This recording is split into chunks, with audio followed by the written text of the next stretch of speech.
معراج کا لغوی معنی لفظی معنی ہوتا ہے بلندی۔ معراج کا معنی کیا ہے؟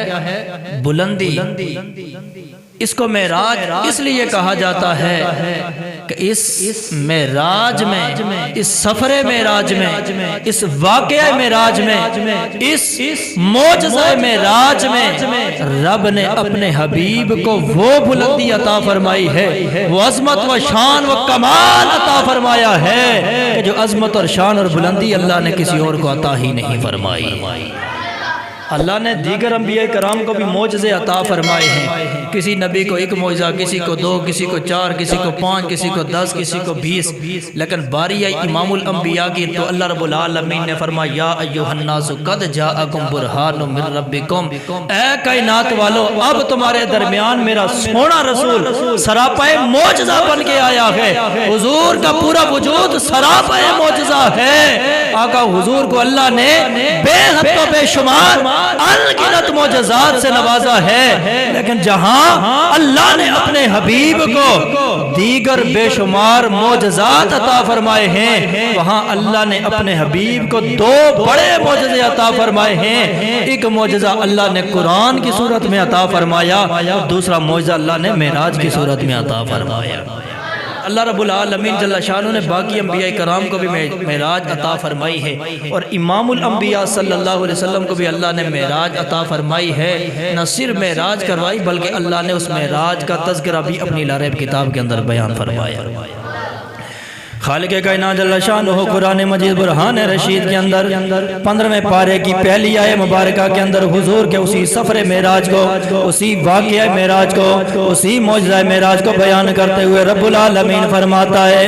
سبحان الذی اسری بعبدہ لیلا من المسجد الحرام الی المسجد الاقصی الذي باركنا حوله لنريه من آياتنا إنه هو السميع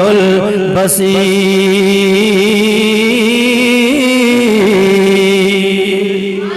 اللہ رب العالمین جل شانہ نے اپنے محبوب کو یہ سفر معراج، یہ عظمت معراج اور یہ معجزہ معراج عطا فرمایا۔ پھر اللہ رب العالمین نے اپنی لارب کتاب کے اندر اسی معجزہ معراج کو، سفر معراج کو بیان فرمایا۔ اللہ رب العالمین فرماتا ہے سبحان الذی اسری، پاک ہے وہ ذات جس نے سیر کروائی، پاک ہے وہ ذات جس نے سیر کروائی۔ یا اللہ کسے سیر کروائی؟ آواز قدرت آئی بعبدہ، اپنے بندہ خاص کو سیر کروائی ہے۔ یا اللہ کب سیر کروائی ہے؟ فرما لیلن، رات کے قلیل حصے میں، ایک مختصر حصے میں سیر کروائی ہے۔ یا اللہ یہ سیر کہاں سے کہاں تک کروائی ہے؟ اللہ نے فرما من المسجد الحرام الی المسجد الاقصی، مسجد حرام سے لے کر مسجد اقصی تک یہ سیر کروائی ہے۔ یا اللہ اس سیر کی وجہ کیا ہے؟ اس کی ریزن کیا ہے؟ اللہ نے ریزن بھی بیان فرمائی، وجہ بھی بیان فرمائی۔ فرمایا لنریہ من آیاتنا، اس سیر کا مقصد یہ تھا تاکہ ہم اپنے بندہ خاص کو اپنی نشانیاں دکھا دیں، تاکہ ہم اپنے بندہ خاص کو، اپنے محبوب کو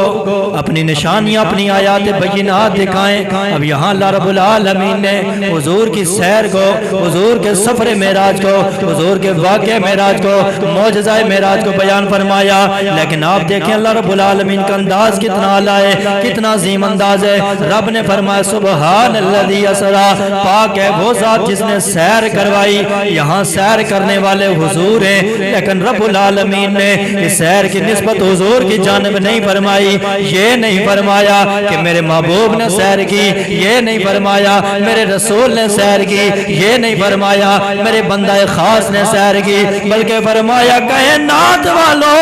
وہ رب پاک ہے جس نے سیر کروائی اپنے بندے کو۔ یا اللہ نسبت اپنی جانب کیوں فرمائی؟ علماء فرماتے ہیں رب العالمین قادر مطلق ہے، رب العالمین حکم الحاکمین ہے، رب العالمین جانتا تھا جب کائنات والوں کو اس سیر کی خبر ملے گی، اس سیر کی سفر کی رپورٹ ملے گی، لوگ طرح طرح کے اعتراض کریں گے، طرح طرح کے سوال کریں گے، طرح طرح کی چہمہ گوئیاں کریں گے، طرح طرح کی باتیں کریں گے، اور یہ سفر میرا اتنا طویل و عریض سفر کیسے ہو سکتا ہے؟ ایک انسان، ایک بشر کیسے یہ سفر کر سکتا ہے؟ اس لیے رب نے سبحان الذی اسرا کہہ کے صبح قیامت تک تمام اعتراض کرنے والوں کو جواب بھی دے دیا، سوال کرنے والوں کے سوال کو بھی، ان کے منہ کو بھی بند کر دیا، صبح قیامت تک آنے والوں کو بتا دیا کائنات والوں یہ دعویٰ کرنے والا میرا محبوب نہیں، میرا رسول نہیں، دعویٰ میں کر رہا ہوں جو کائنات کا خالق ہوں، مالک ہوں، رازق ہوں، پالنہار ہوں اور قادر مطلق ہوں، حکم الحاکمین ہوں۔ اس لیے رب العالمین نے اپنی ذات کی طرف نسبت کر کے کائنات والوں کو بتا دیا کائنات والوں میں خالق ہوں، مالک ہوں، میں قادر مطلق ہوں، جو ساری کائنات کو بنا سکتا ہوں، جو ساری کائنات کا نظام چلا سکتا ہوں، سورج چاند ستاروں کو بنا کے ان سے پوری کائنات عالم کو ضیابار کر سکتا ہوں، ہواؤں کو روانیاں بخش سکتا ہوں، دریاؤں سمندروں اور نہروں کو روانیاں بخش سکتا ہوں، ساری کائنات کا نظام چلا سکتا ہوں، عدم سے وجود میں لا سکتا ہوں، میرا قادر مطلق ہوں، اپنے محبوب کو عرشوں اور لامکان کی سیر بھی کروا سکتا ہوں۔ فرما سبحان اللہ یسرا، محبوب کی جانب نسبت نہیں کر رہا، کیونکہ حضور پر کوئی اعتراض کر سکتا تھا، کوئی حضور بھی تو جس طرح مشرکین مکہ کہتے تھے یہ تو ہمارے جیسے بشر ہیں، ہمارے بھی دو ہاتھ ہیں، ان کے بھی دو ہاتھ ہیں، ہمارے بھی پاؤں ہیں، ان کے بھی پاؤں ہیں، ہم بھی چلتے پھرتے، یہ بھی چلتے پھرتے، ہم بھی کھاتے پیتے، یہ بھی کھاتے پیتے، تو کل کوئی کہہ سکتا تھا یہ تو ہماری طرح بشر ہیں، ہم اتنا لمبا سفر اور رات کے مختصر حصے میں نہیں کر سکتے، تو محمد مصطفیٰ محمد بن عبداللہ کیسے یہ سفر کر سکتے تھے؟ تو اس لیے رب نے حضور کی جانب نسبت کی نہیں ہے بلکہ اپنی جانب نسبت کی، تاکہ کائنات کے اندر رہنے والا یا صبح قیامت تک آنے والا کوئی بندہ اعتراض نہ کر سکے۔ جب ذات خدا کی جانب نسبت دیکھے گا کہ یہ سیر کروانے والا رب ہے تو آٹومیٹک سمجھ جائے گا کہ رب قادر مطلق ہے، جو ناممکن کو ممکن بنا سکتا ہے، وہ اپنے محبوب کو عرشوں اور لامکان کی سیر بھی کروا سکتا ہے۔ اس لیے حضور کی جانب نسبت نہیں بلکہ اپنی جانب نسبت فرمائی ہے۔ پھر اللہ رب العالمین نے آگے فرما بیعبدہ، میں نے سیر کروائی ہے، یا اللہ کسے سیر کروائی ہے؟ فرما بیعبدہ، اپنے بندہ خاص کو۔ ایک عبد ہوتا ہے، ایک عبد ہوتا ہے، عبد اور ہوتا ہے، عبد اور ہوتا ہے۔ اللہ رب العالمین بتانا چاہتا تھا کائنات والوں میں کسی عام بندے کو سیر نہیں کروا رہا، اپنے بندہ خاص کو سیر کروا رہا۔ عبد اور ہوتا ہے، عبد اور ہوتا ہے۔ عبد کی نسبت چونکہ ذات باری کی طرف ہے کہ میرا بندہ، جس طرح ایک بندہ کہے گا بیٹا، اب بیٹا اور دوسرا بندہ کہتا ہے میرا بیٹا، اب جب میرا کہا تو خاص ہو گیا، دوست صرف دوست کا تو اور بات ہے، جب کہے گا میرا دوست اب خاص ہو جائے گا، ایک تو اس کی عظمت بیان ہو جائے گی، دوسرا نسبت بیان ہو جائے گی۔ تو یہاں اللہ نے صرف عبد نہیں کہا، کیونکہ عبد تو لاکھوں اور کروڑوں کی اور اربوں اور خربوں کی صورت میں ہیں، یہاں اللہ نے عبد کہہ کے حضور کی عظمت بھی بیان فرمائی اور رب نے اپنے محبوب کی نسبت بھی بیان فرما دی۔ فرما عبدہ، میں نے اپنے بندہ خاص کو سیر کروائی ہے۔ بندے تو میرے اور بھی ہیں، بندے تو اور بھی ہیں، بندے تو موسیٰ کلیم اللہ بھی ہیں، بندہ تو عیسیٰ روح اللہ بھی ہے، بندہ تو جناب ابراہیم خلیل اللہ بھی ہے، بندہ تو نوح نجی اللہ بھی ہے، لیکن اللہ نے عبد نہیں فرمایا، بیعبدہ فرما کے کائنات والوں کو بتا دیا کائنات والوں ایک بندہ ہوتا ہے، ایک خاص بندہ ہوتا ہے، بندہ وہ ہوتا ہے جو خود میری بارگاہ میں التجا پیش کرے، میری بارگاہ میں تقاضا کرے، عرض کرے اے مولا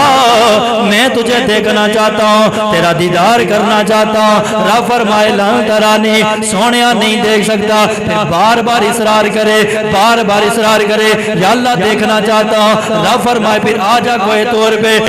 طور پہ جا کے انتظار کروا کے پھر رب العالمین اپنا ذاتی نور نہ دکھائے بلکہ صفاتی نور کی تجلی تو کوئی طور پہاڑ کے اوپر ڈالے تو عبد وہ ہوتا ہے جو خود تقاضا کرے رب کوئی طور پہ بلا کے صفاتی نور کی تجلی دکھائے اس کو عبد کہتے گئے اور عبد وہ ہوتا ہے ام ہانی کے گھر میں چچا زاد بہن کے گھر میں آرام فرما ہو کملی زیب تن ہو رب فرمائے سونے جبرائیل عرض کریں جی رب جلیل کیا حکم ہے رب فرمائے سونے آج کی رات جا مکے میں فلاں گھر میں میرا یار لیٹا ہوا ہے میرا یار آرام فرمائے جانا میرے محبوب کو جگا کے میرا سلام بھی پہنچا میرا پیغام بھی پہنچا عرض کریں جی مولا کیا پیغام ہے آواز قدرت آئی اے جبرائیل جان میرے محبوب کو میرا پیغام سنا دے ان اللہ غشتاک الى لقائک یا رسول اللہ فرما جا میرے محبوب کو کہہ دے سلام بھی پہنچا اور میرا پیغام بھی کیا محبوب اٹھئے رب العالمین آج آپ کو عرشوں پہ بلا رہا ہے رب العالمین آج آپ کی ملاقات کا مشتاق ہے میں نے کہا عبد اور ہوتا ہے عبد اور ہوتا ہے عبد وہ ہوتا ہے جو خود تقاضا کرے مولا میں تجھ سے ملنا چاہتا ہوں تیرا دیدار کرنا چاہتا ہوں تجھ سے باتیں کرنا چاہتا ہوں یہ عبد کی بات ہے اور عبد وہ ہوتا ہے جو خود تو آرام فرما ہو رب خود جبرائیل کو بھیجے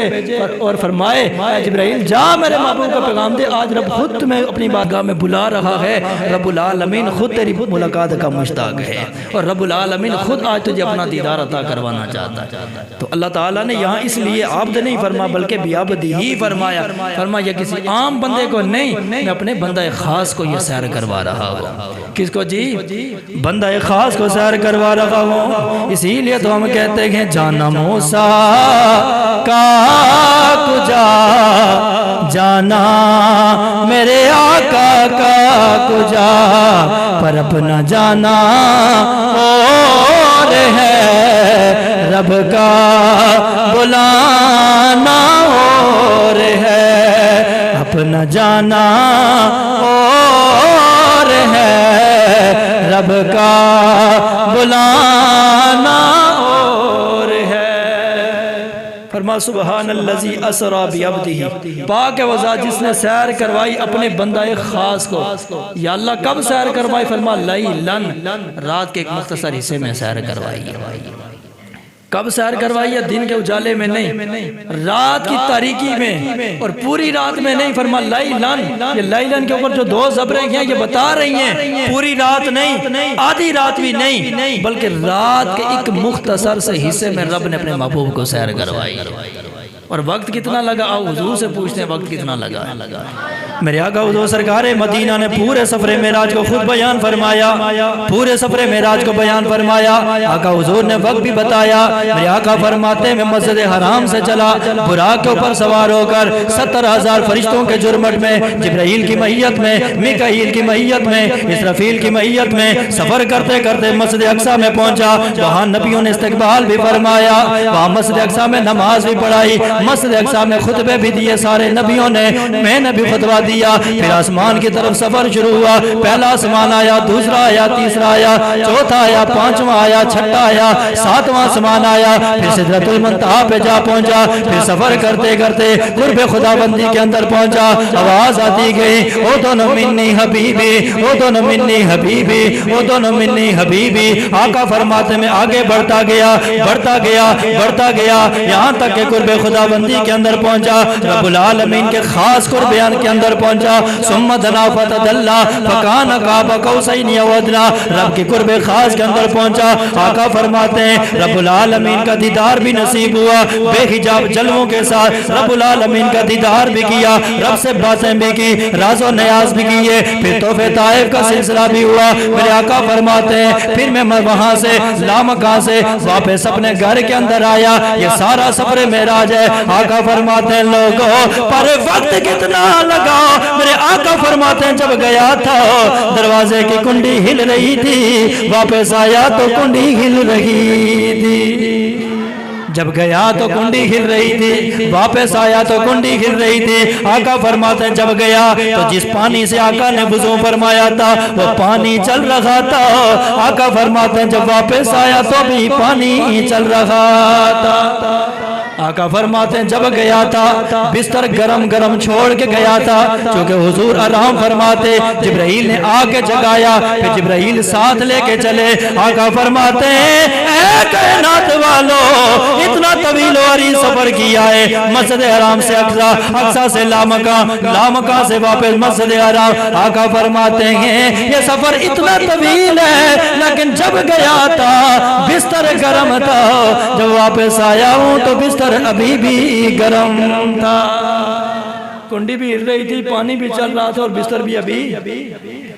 یہاں پہ کوئی بندہ سوچ سکتا ہے، کوئی اعتراض کر سکتا ہے بھائی اتنا طویل سفر مسجد حرام سے مسجد اقصی تک کم سے کم 1 مہینے کی مسافت ہے، اور پھر آسمانوں اور سدرہ اور لامکان اور جنت دوزخ بڑے آقا حضور نے معائنے کیے، مشاہدے کیے، اور پھر رب العالمین کے قرب خاص میں ظاہر اتنا سفر کر کے رب نے بلایا، تو پھر وہاں پر بھی تو کچھ گھڑیاں بیتی ہوں گی نا، کچھ لمحے گزارے ہوں گے رب العالمین کے دربار میں بھی۔ تو کوئی بندہ سوچ سکتا ہے اتنا طویل و عریض سفر کیسے ہو سکتا ہے؟ یہاں سے بندہ وہ بلند کوٹ تک جائے، دل کوٹ تک جائے تو کتنا ٹائم لگ جاتا ہے، تو مختصر وقت میں اتنا لمبا سفر کیسے ہو سکتا ہے؟ پہلی بات تو یہ ہے، پہلا جواب تو یہ ہے کہ اگر تو ہو یہ نارمل سفر جس طرح میں اور آپ سفر کرتے ہیں تو پھر تو وقت لگ سکتا ہے، لیکن ہمارا عقیدہ، ہمارا نظریہ یہ ہے کہ یہ نارمل سفر نہیں تھا بلکہ یہ حضور کا معجزہ تھا۔ نارمل سفر ہو پھر وقت درکار ہے، مسجد حرام سے مسجد اقصی جانے کے لیے 1 مہینے کی مسافت ہے، پھر مسجد اقصی سے آسمانوں اور لامکان تک جانے کے لیے شاید کئی سال، کئی ہزار سال لگ سکتے ہیں، لیکن یہ نارمل سفر تھا ہی نہیں، یہ حضور کا معجزہ تھا۔ اور جب ہم نے معجزہ کہہ دیا ہے تو اب یہ 1 سیکنڈ میں بھی ہو سکتا ہے، 1 منٹ کے اندر بھی ہو سکتا ہے۔ جب معجزہ کہہ دیا تو اتنا طویل و عریض سفر مختصر وقت میں بھی ہو سکتا ہے۔ دوسری بات، اگر کوئی کہے دلیل کیا ہے تو سنو، اللہ کے نبی ہیں، نام حضرت سلیمان علیہ السلام۔ محفل لگی ہوئی تھی، آپ نے ملکہ بلقیس جو ایک علاقے کی بادشاہ تھی، آپ نے اس کو بلایا اپنے دربار میں۔ اب وہ اپنے شاہی مال سے نکل چکی تھی، یعنی سفر کے اندر تھی، ابھی سلیمان علیہ السلام کے دربار میں پہنچی نہیں تھی۔ آپ کے جو شگرد، وزیر، مشیر، آپ کے دربار میں جو لوگ بیٹھے تھے، آپ نے اعلان فرمایا ایکم یاتینی بعرشھا قبل ان یاتونی مسلمین، تم میں سے کون سا بندہ ہے، کوئی ایک بندہ کھڑا ہو جائے جو ملکہ بلقیس کے میرے دربار میں آنے سے پہلے اس کا جو تخت ہے، جس تخت کے اوپر وہ بیٹھتی ہے، وہ اٹھا کے میرے دربار میں لا سکتا ہے۔ اب جناب سلیمان نے اعلان کیا، محفل لگی ہوئی ہے، اجتماع لگا ہوا بہت بڑا، ایک جن کھڑا ہوا، یہ قرآن کہتا ہے قال عفریت من الجن انا آتیک بہ قبل ان تقوم من مقامک۔ ایک جن اٹھا اور عرض کرتا ہے سلیمان علیہ السلام، میں یہ ذمہ داری قبول کرتا ہوں، آپ کی یہ محفل ختم ہونے سے پہلے میں وہ ملکہ بلقیس کا تخت اٹھا کے آپ کی بارگاہ میں لا سکتا ہوں۔ اب یہ کوئی ساتھ والے کمرے میں نہیں پڑا ہوا تھا، بلکہ لکھا ہوا تفاسیر کے اندر 900 میل کا سفر تھا۔ یہ 900 میل کی مسافت پر تخت بڑا تھا اور 7 کوٹھڑیوں کے اندر بند تھا، جن کے آگے پہرے دار کھڑے تھے۔ یوں سمجھو ایک کمرہ، اس کے اندر دوسرا کمرہ، پھر تیسرا، پھر چوتھا، پھر پانچواں، پھر چھٹا، پھر ساتواں، اور ہر کمرے کا دروازہ لاک تھا، اوپر پہرے دار کھڑے تھے۔ بند ہے تخت، وہ تخت ملکہ بلقیس کا۔ سلیمان صلی اللہ علیہ وسلم نے فرمایا کون اٹھا کے لائے گا؟ ایک جن کہنے لگا میں آپ کی محفل ختم ہونے سے پہلے فرمایا نہیں، مجھے جلدی چاہیے۔ تو قرآن کہتا ہے قال الذی عنده علم من الکتاب، ایک اور بندہ کھڑا ہو گیا، اور یہ کون تھا؟ یہ وہ تھا جسے اللہ نے اپنی کتاب کا علم عطا فرمایا تھا۔ یہاں پر مفسرین کرام فرماتے ہیں یہ اللہ کا ولی تھا، اور اس کا نام بھی مفسرین کرام نے بیان فرمایا، اس کا نام آصف بن برخیہ تھا۔ کیا نام تھا؟ آصف بن برخیہ تھا۔ یہ کون تھا؟ اللہ کا ولی تھا، اور سلیمان علیہ السلام کا امتی تھا۔ ولی تھا اور سلیمان علیہ السلام کا امتی تھا۔ اس نے کہا جی انا آتی کبھی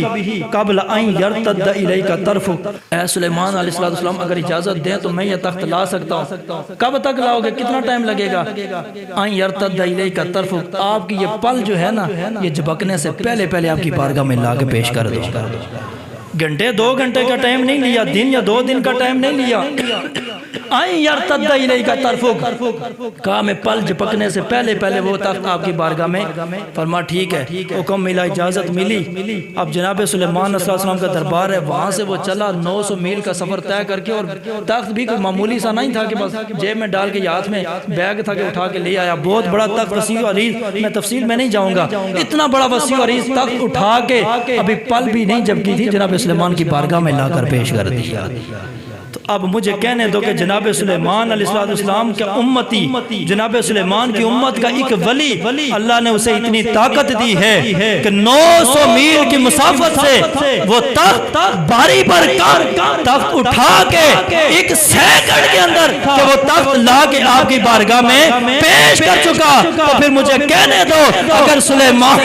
کی امتی اور سلیمان کی امت کے ولی کے اندر اتنی طاقت ہے کہ وہ پل بارے میں اتنا وسیع و عریض تخت اتنے دور سے لا کے آپ کی خدمت میں پیش کر سکتا ہے، تو رب العالمین اپنے محبوب کو بھی رب ہو کے اپنی قدرت کاملہ سے اپنے محبوب کو رات کے مختصر حصے میں عرش و لامکان کی سیر بھی کروا سکتا ہے۔ اگر ولی کے اندر اتنی طاقت ہے تو پھر نبی کی طاقت کا معیار کیا ہو؟ لیکن ہم تو یہاں تو جو سفر بیان ہو رہا ہے یہ تو رب العالمین خود بیان کرتے فرما رہا ہے کہ اسرا میں نے سیر کروائی، یا نسبت تو حضور کی طرف کی نہیں ہے۔ اگر نسبت حضور کی طرف ہو تو بھی نبی کو بھی اللہ نے بڑی طاقت دی ہے، بڑے کمال اور بڑے اختیارات دیے ہیں، لیکن یہاں نسبت ہی رب نے اپنی طرف فرمائی ہے۔ اگر ولی کے اندر اتنی طاقت ہے تو پھر رب کے اندر کتنی طاقت اور قدرت ہوگی؟ یہ سیر تو رب نے کروائی ہے، لہذا سارے سوالات رد ہو جاتے ہیں، سارے اعتراضات رب رد ہو جاتے ہیں، کیونکہ رب نے فرمایا میں نے سیر کروائی ہے۔ رب قادر مطلق ہے، رب اگر کائنات کا نظام چلا سکتا ہے تو اپنے محبوب کو عرش و لامکان کی سیر بھی کروا سکتا ہے۔